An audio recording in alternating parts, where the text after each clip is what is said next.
This policy does not attempt to cure all the ills that we see in our country and our city.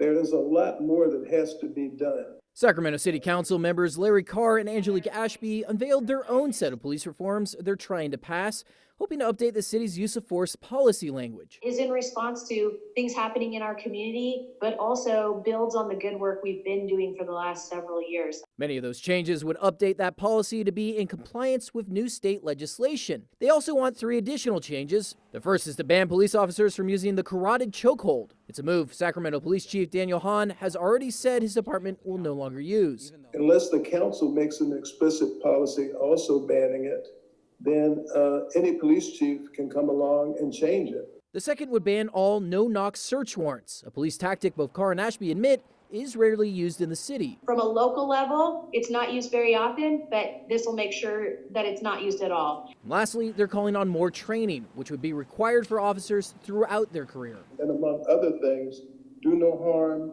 and race and society training.